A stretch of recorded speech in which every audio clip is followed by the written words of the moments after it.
प्रशिक्षण देतोय तर ते बनवण्याकरता आपल्याला आवश्यक आहे 200 लिटर पाणी, 2 किलो गूळ आणि 2 किलो ताक आणि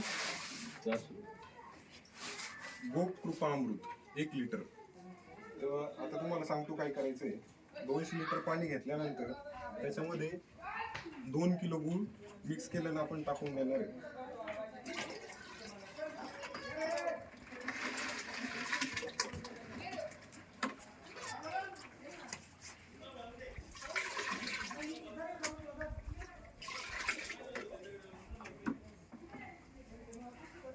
त्याच्यानंतर आपल्याकडे देशी गाईचं ताक आहे ते आपण ऍड करणार आहे.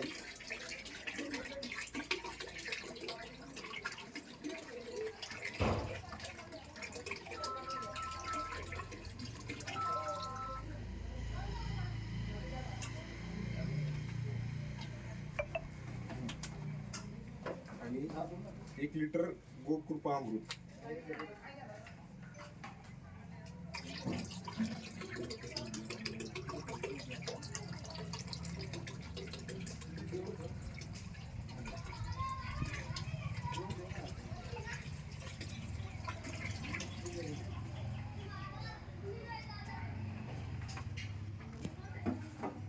असे टाकल्यानंतर आपण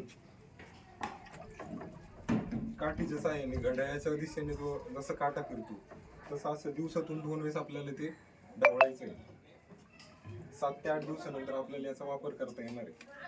7 ते 8 दिवस रोज येऊन किमान 2 वेळेस सकाळी आणि संध्याकाळी असं एकदा ढवळून घ्यायचं. एकाच डायरेक्शनने रखला नाही तर उलटा सुलटा रखला नाही उलट